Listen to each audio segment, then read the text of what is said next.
honored to get to speak to you today in what could be the final time that I stand in front of this church. I've had the opportunity to do that through the years in lots of different environments here on a Sunday morning, and then with our students, with our college students, with our kids, just a little bit all over the map, VBS, you name it.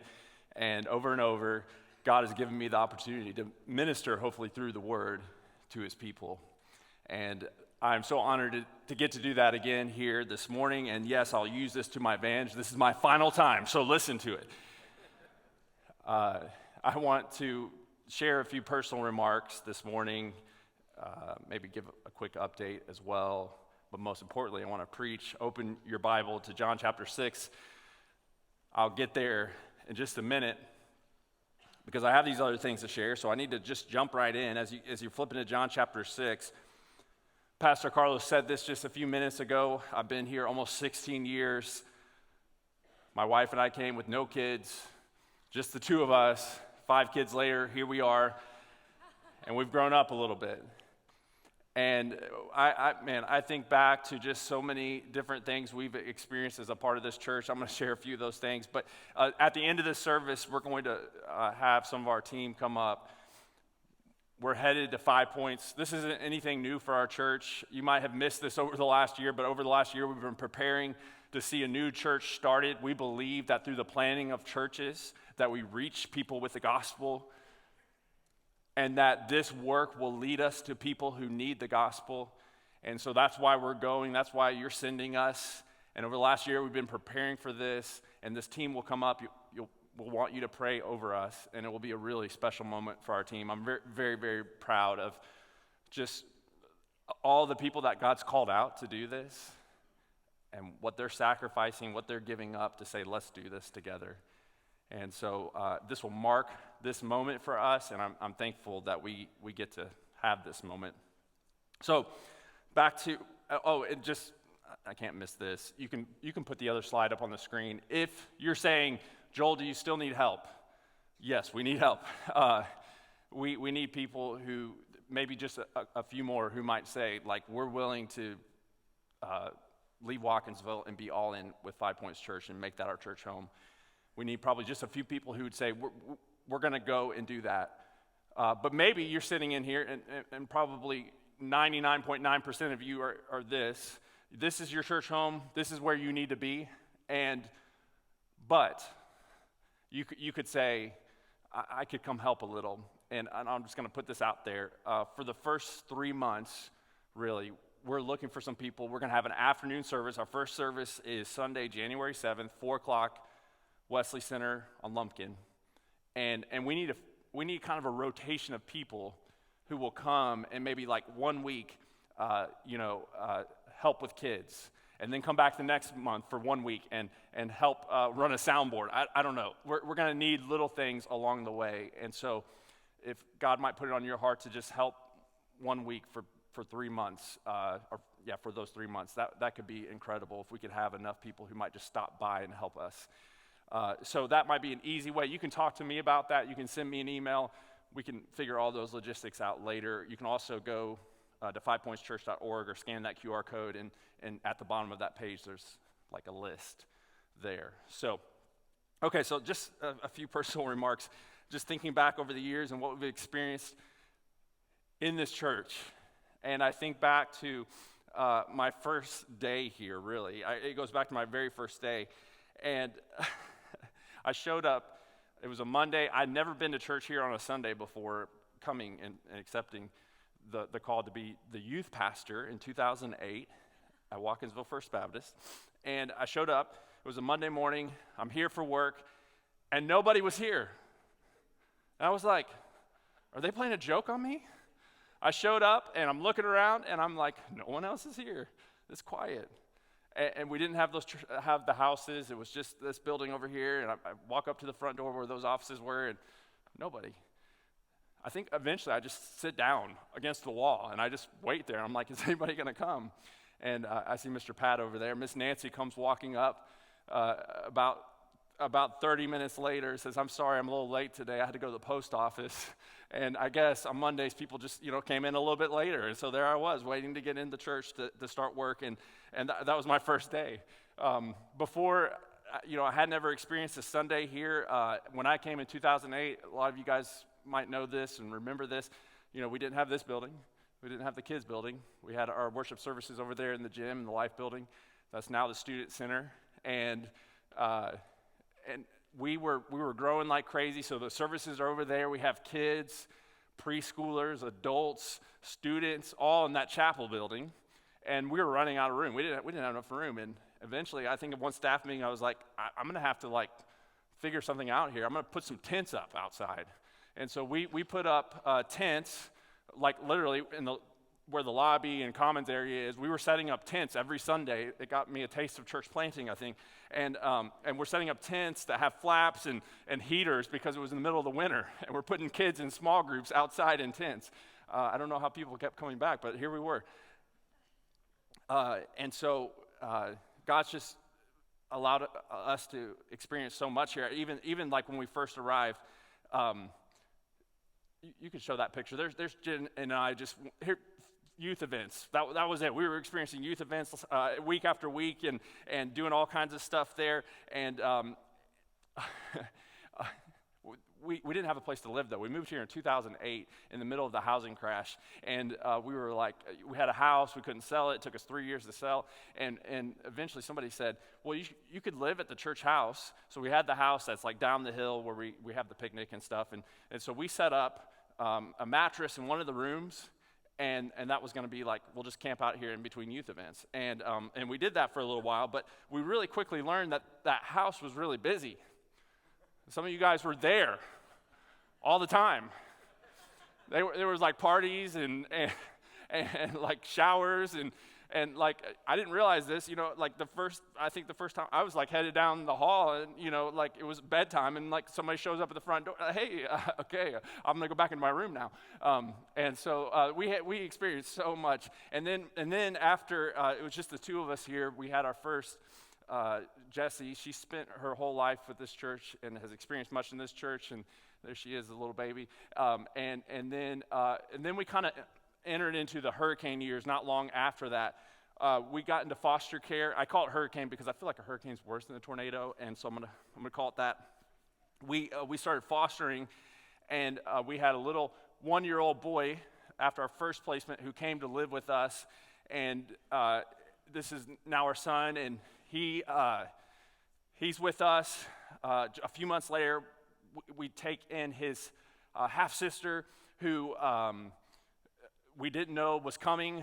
Found out his mom was pregnant, and then she joins our family. And then a few months later, all in that time, we found out my wife was pregnant, and so we added another daughter at that time. So within 9 months, we added 3 children to our family, and we had 4 children, ages 4 and under, and that was our hurricane time, and.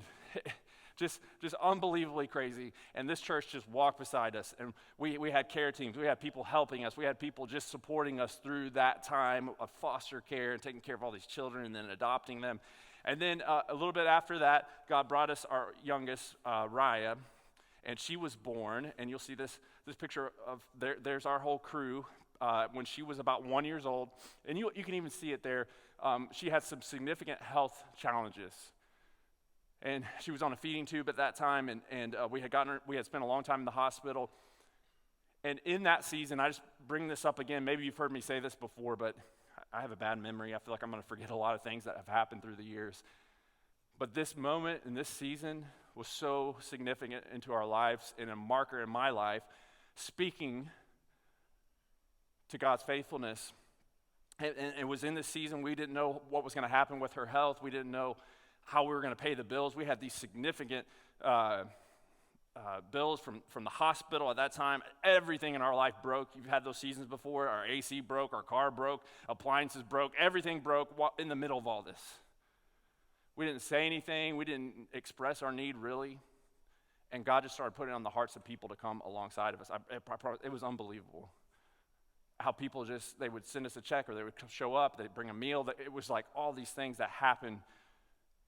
And in that season, we had tens of thousands of dollars of expenses. This is just one way that God met our needs. And he literally gave through God's people, almost to the dollar, our needs at that time. And that was the work of God's people. And in so many other ways, emotionally supporting us, loving us, growing us up. I just want to say thank you to this church. I want to say thank you to this church for walking beside us, raising us up, discipling us. My kids, I think about through the years what they've experienced here and what God has done here. And I'm so thankful. I think just in the recent years of what we've experienced as a church, in the last 3 years, I've served as the executive pastor and walked beside Carlos, and we've literally hired almost a completely new staff. We have walked through a pandemic. We've walked through hard things as a church together, and God has always been faithful. Like, that's what I have to say this morning. God is always faithful. And he takes whatever it is that we have, if we offer it to him, and he does exponentially more. He takes whatever we have in our hands, whatever we're willing to surrender, and he multiplies it. As I think back to, through these years of what we've experienced, and then I think ahead to what God's calling us to, I kept going back to John chapter 6. This is a miracle that's recorded in all 4 Gospels. It's the only miracle besides the resurrection recorded in all 4 Gospels. And I think it's because it's such a significant kingdom principle. This is the picture I had in my head. You can put this picture up. This is the picture I had in my head as I thought about the last 16 years and I think about what's ahead. I think about 2 fish and 5 pieces of bread. And I think about the boy in this story who hands Jesus his 2 fish and 5 pieces of bread, and Jesus does significant kingdom work through that little offering. When I think about myself, I hope you'll start to move into where you're at, your family, who you're around, and you think, what do I have to offer the kingdom?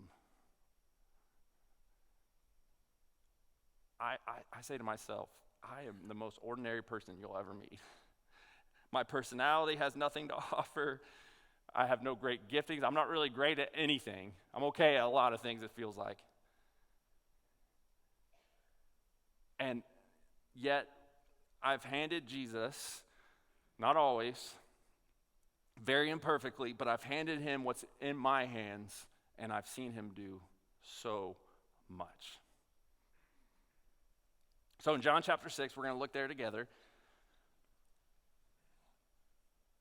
I'm going to walk through this story as best I can and as quickly as I can. To think about just this kingdom principle of Jesus multiplying what's in our hands.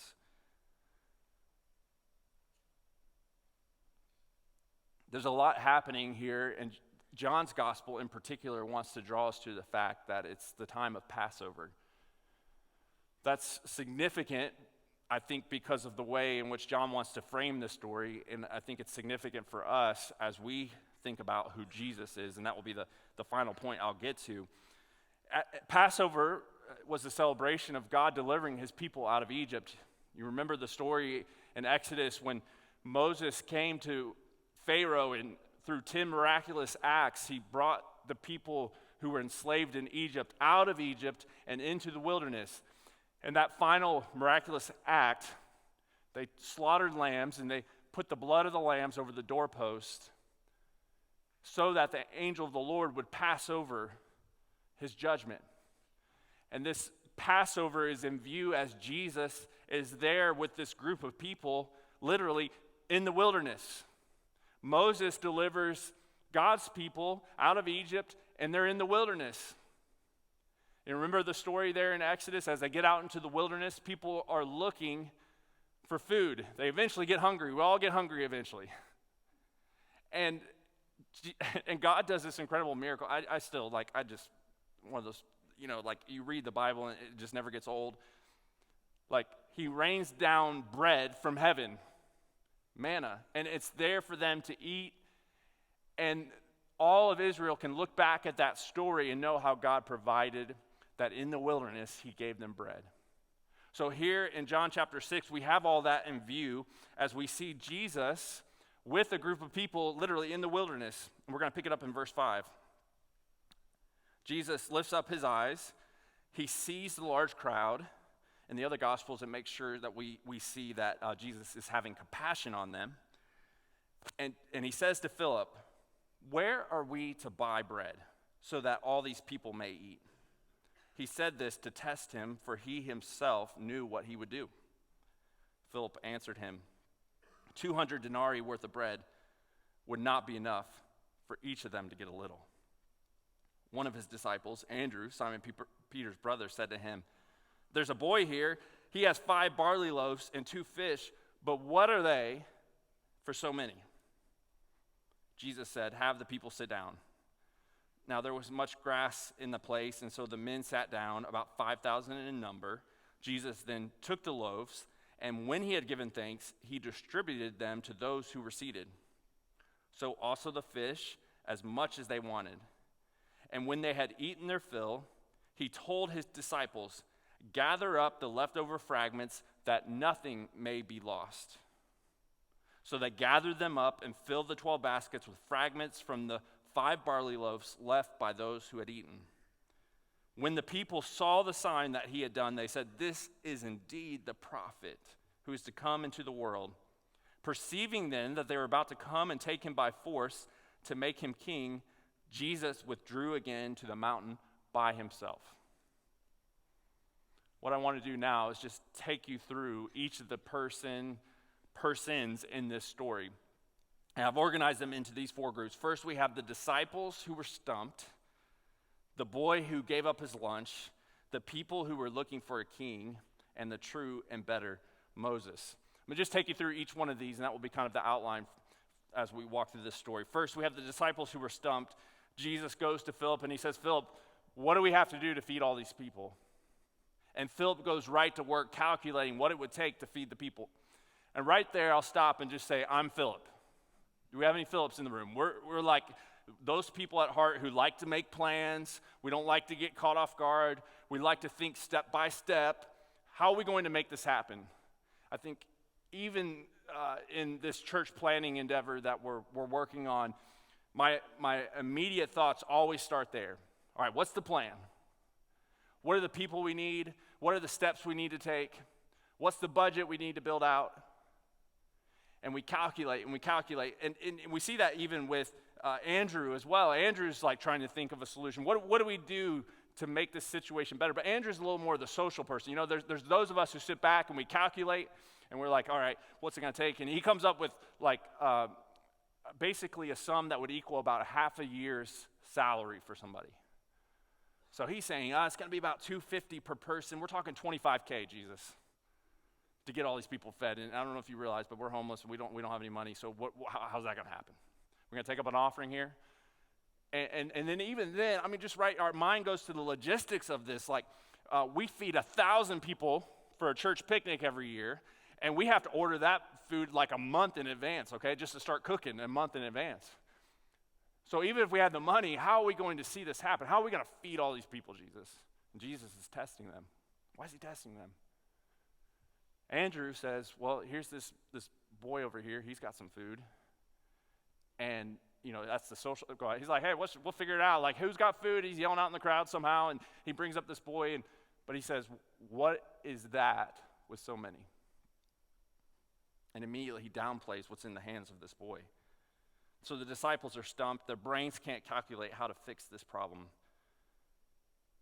And I want to pause there and just with each one of these people, I want us just to kind of have a point of application. Again, this is me. I don't know if you identify here with Philip, with Andrew. As you encounter a task that seems impossible, if you're like me, and I think if you're like Philip and Andrew, you immediately start to just think of all the solutions you can come up with.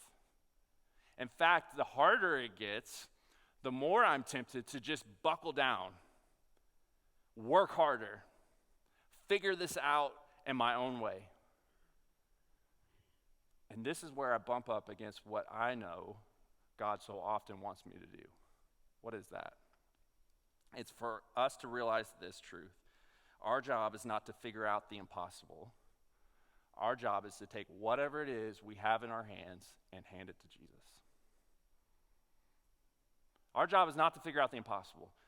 Right now, if you're in a moment, in a place where you're like, I don't know how this is ever going to work out, that's a perfect place for Jesus to go to work. That's where Jesus wants you to stop and just get with him and say, Jesus, here's where I'm at. I'm going to stop working for a minute and just give it to you. I'm preaching this to myself as we think about starting a new church. I'm just like, we're 3 weeks away. We still need people. And that's why I was saying all that earlier. And Jesus is just like, pause. Just be with me. And whatever it is you have, just hand it over. And that leads to this boy who gave up his lunch. As I think about this boy who gave up his lunch, I went back and forth on this. This is where my brain, imagination goes a little wild. I was thinking about what, did he want to give up his lunch? Was he willing to give up his lunch? Was he forced to give up his lunch? And I went back and forth. I talked with my wife about this, Jennifer. My first instinct was to say, no. He was probably like back there like, what lunch, Jesus? He's putting it behind his back. But, my wife brought up a good point as we talked through this. She was saying, Jesus so often illustrated the faith of children and the fact as he welcomed them to himself, there was this childlike faith that would take place. And you've seen it maybe in your kids. I've seen it in my kids where, there's a real need and you're like, hey, does anybody have this? And the kids are the first to be like, here you go.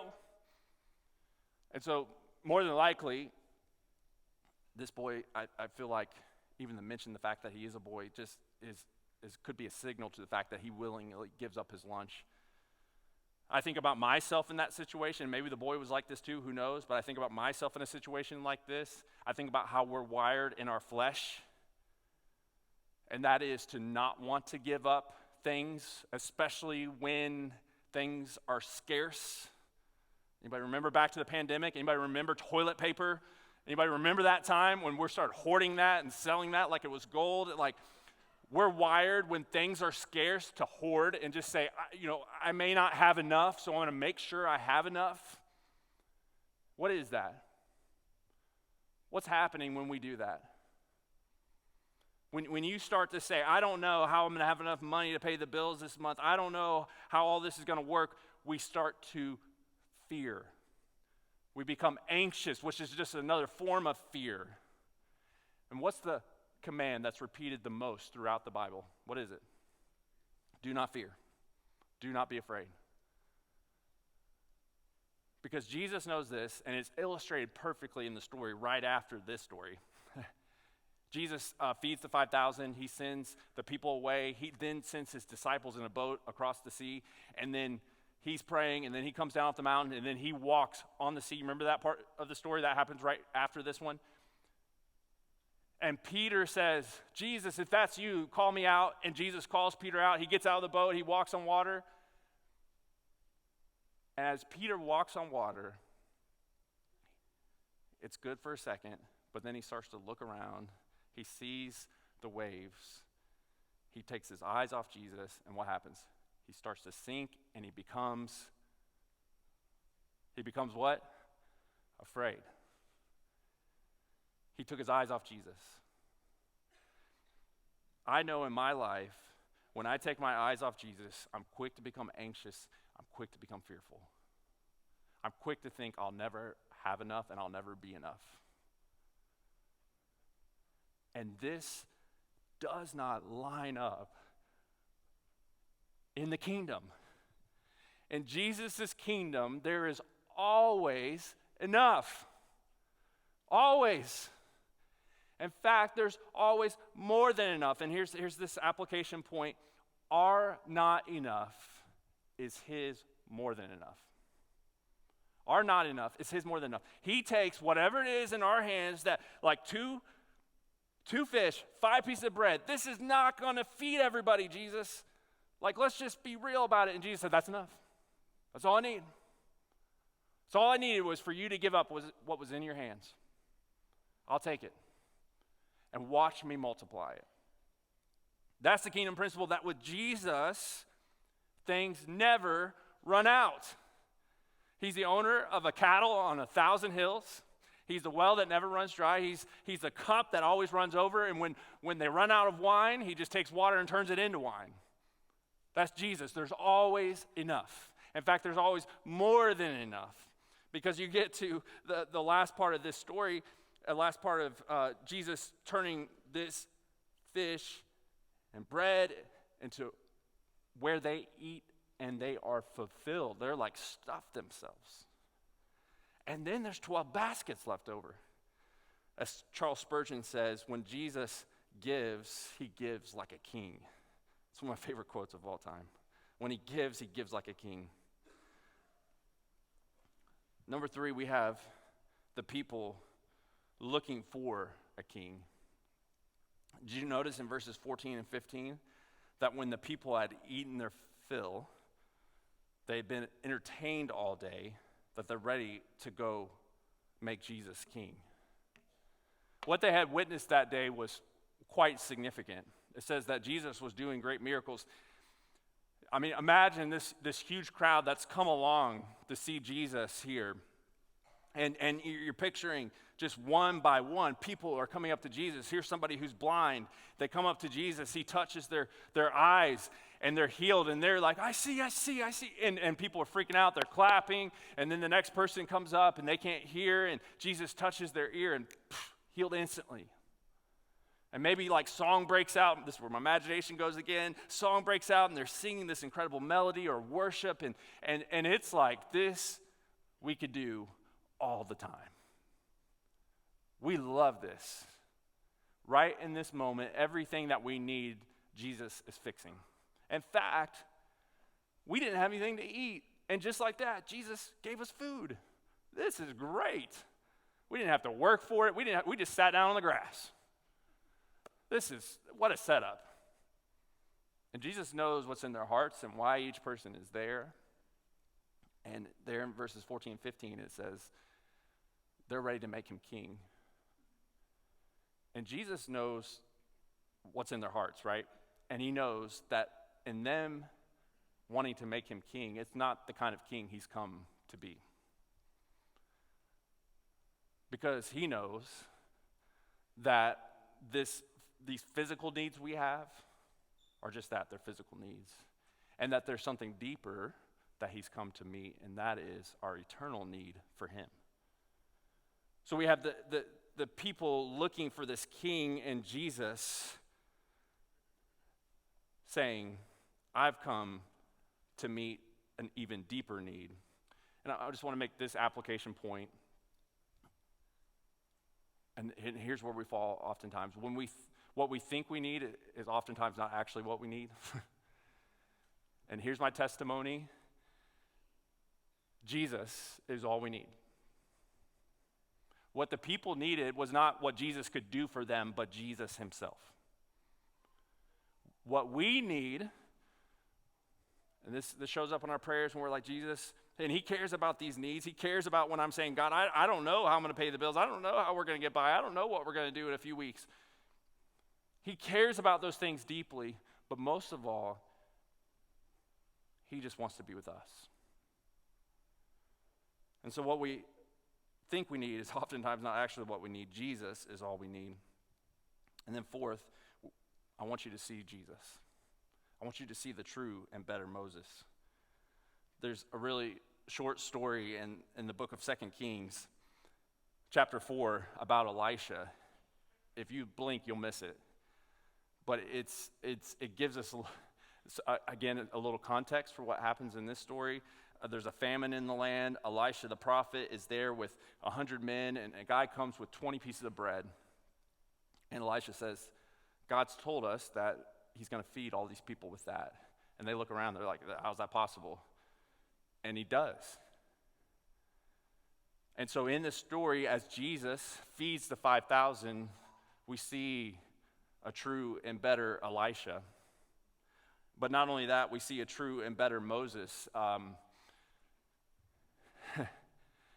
brought this up earlier. Jesus, Moses in the wilderness had to feed all these people. And he comes to God and he's like, how are we going to do this? And God rains down the manna. And here's Jesus in the wilderness again. And he has to show this Moses that you hold up high and who is a hero of the faith, there's someone here who's greater.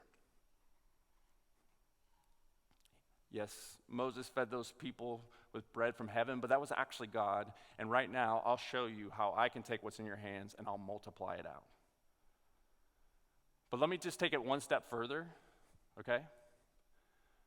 Because just as Jesus was in the wilderness multiplying the bread and the fish right then and feeding the people, it pointed, just as John helps us understand in the context of the Passover, it pointed us to an even greater reality. That Jesus, in a short time, would go to the wilderness of the cross. And he would become the kind of king that he knew we actually needed. And he, on the cross, in the wilderness of all that suffering, would hold nothing back. When we're tempted to hold back, Jesus never holds back. He always gives, and he gives, and he gives, and he never runs out. And on the cross, he endured that suffering because of his fierce love for us. And so it's my opportunity this morning just to invite you into this gospel story again. To just sit in it this morning and to know that Jesus is always enough. Our not enough means nothing in his kingdom. His economy is completely different. There's a quote I read this week, and here's one I want to draw you back to today. Because to enter into the gospel story, it means surrender. It means to take up your cross. It means to realize that what Jesus did for us, he calls us to do. One of the commentators I read this week, here was this quote. Bruce Milne said, "The key beyond our believing in God's ability and will to use us lies in the wholeheartedness of our surrender to him." There's that word wholehearted that's meant so much to us over the years. Are we willing to give up everything for Jesus? In exchange, we get everything. That's my testimony. If I have anything to say this morning, if there's anything good that I have, it's the fact in which I have said to Jesus, imperfectly but over and over, Jesus, you have everything. And so many in this room, I've seen you do the same. I've seen you put everything you have in the hands of Jesus. But he's calling some of you right now. He's calling you out. There may be somebody here who needs to say yes to Jesus right now and give your life to him completely and totally and ask him to forgive you of the sins in your life and in exchange give you new creation. Lord, I pray now as we sing this song about how you are more than enough, you are everything. Would we place all that we are in your hands?